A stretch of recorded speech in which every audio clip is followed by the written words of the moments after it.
Well, guys, it's been a while since I've last done this, but now I'm back to doing the next RoR's Monster Jam track making tutorials on Blender. As earlier today, I finished painting the track for my custom San Antonio 2023, as here it is, the track itself. It's standard right now. I might add more like details on it later, but I just wanted to get the basic stuff down, that way I can get this video done soon. So yeah, now that the track's done being painted, here it is with all the stuff you can easily see now instead of the 2 or 3 colors, especially the semi-trail, backflip walls thing right there that I probably will delete later on. And I merged the same and all that, so I can just get easier to work on and stuff like that. So now, of course, that I've made the track already better, it's time to make it more better. And that is by adding cars and stuff out there. Now, of course, how do you add them out there? And also, not just them, but other things too on the track if you so wanted to add them on.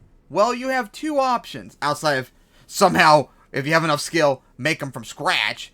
Your options are to either import them as a... Oh, lovely, it's frozen. I had this happen earlier today when I was moving around. Definitely not a good sign because it's not showing up right... Oh, it's right here. I'm stupid. Anyways, you either can import them as a mesh file, or you can import them as a blend file. So, most likely, you're all going to probably just import from mesh first because you're probably not going to find a blend file right off the bat. So, of course, what you could do is you go to import... Stupid Blender. Go to import and then export, and then you just go and find the track that you want to get the cars from, and you find it there. Like, for example, if you looked up my 2022 MTWS Championship track, you'll find meshes of, like, it'll say 2022 MTWS Championship floor, stuff like that, the stadium. Then there'll be one for cars and NOCO and such. You want to get the cars, because I'm using the newer cars on the 2022 MTWS track, and you can get them from there and such like that. Or, and once you get them imported in from a mesh file, what you need to do is you save them as a blend somewhere else. And once you do that, you can go do this, append. Like I've already done with the cars earlier. So, since I have them, I'm going to do this. Go to blend. And then I got to go back to my obstacles folder. And there's my car with the NOCO, the new one. And then once you find it, you go to object. You select everything you want or need and hit append, and they should load up in a little bit. Yep, there they go. And there's the first car on the track. As you can see right there, they're the newer cars that have been used lately and such like that, which look better and all that to use. As Naga, here we go. Do this really quickly.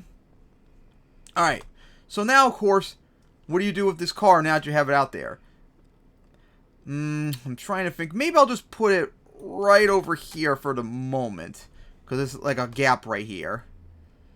Alright, lift you up, and there's the NOCO, which I'm going to have to explain a little bit about. But first, just move in position. Use the arrows right here. The red one moves it left and right. The blue one right here moves up and down, and the green one right here moves it this way and such. Okay,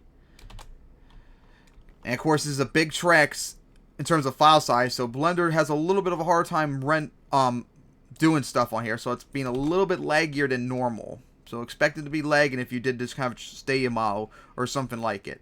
Alright, drop you down. Let's see if this is the height needed. Yep, that seems to be okay. Might need you to push you up a little bit more that way. Alright, there we go. So, now, to add more cars out there, once you have this position, what you can also do is just hit Shift D, or no, Control, wait, oh, I think it froze. So it might be Shift D, but yeah, it's frozen right now. Ah! That's the unfortunate thing with working on, there we go. But is it Shift D? I want to make sure. So, try again, and this time, now I know it's frozen when I do it, I'm just going to do one at a time. Alright, here we go. Shift D. Yep, I was correct. Once you select the things you want to duplicate, you hit Shift D and it duplicates, and you just move them over just like that. Alright, this might be a tight squeeze, but I might be able to get a third one in there. Might replace it with advanced stack later on, but right now I'll just do the cars. Alright, I'm not going to be able to fit a fourth one here, so what I'm going to do is I'm going to grab the rest of them and then move them over. Here we go, right in the middle. Alright, so there you go. That's how you add cars in the game, and like I said, if you got the car you want on the track, what you could do is you could save it. So what you do is hide everything that's not the car, like so. And then, yeah, you just take that and hit save as, and then you put it somewhere else, rename it, and there you go. So, yeah, that's how you do it. But now, of course, I'm going to get into more detail this later on when I get to the no-code part, but I'm going to say this right here now. These cars in particular, you must use no-codes, which is this thing, this, like, white thing in the middle. Let me hide this car really quickly so you have a better view of it. All right, there you go. There's the no-code. See, what happens is RoR, if you exported the track with these cars as such out there on the track when you go in the game, two things are going to happen. It's either going to, well, most likely it will grab you, which means the cars will grab you because of all the stuff inside and out and all that. So the tires will be grabbed, so it'll become like a trap where you can't go anything. And also, the game will severely lag. So you're going to get grabbed, and the game's going to lag. So you're going to be fucked. You can't touch those cars whatsoever because of the grabbing and the lagging. So how do you fix this? Well, you need no-codes. So the way you have to export, I don't know why it froze, I didn't even press anything. But anyways, what you have to do is, which I'll get to later on when I finish the track, put all the cars and no-codes and stuff out there to explain. But you have to export the track on its own, like all the dirt and all that. Then you have to export the cars individually, not individually, all in one go, but just the cars themselves. And then you have to export the no-codes on their own.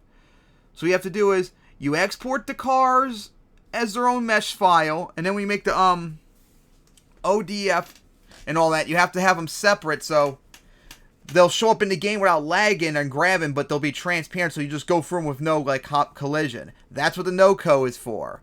They'll, you make their own mesh and ODF thing. Well, actually merge them later on once you get them both done.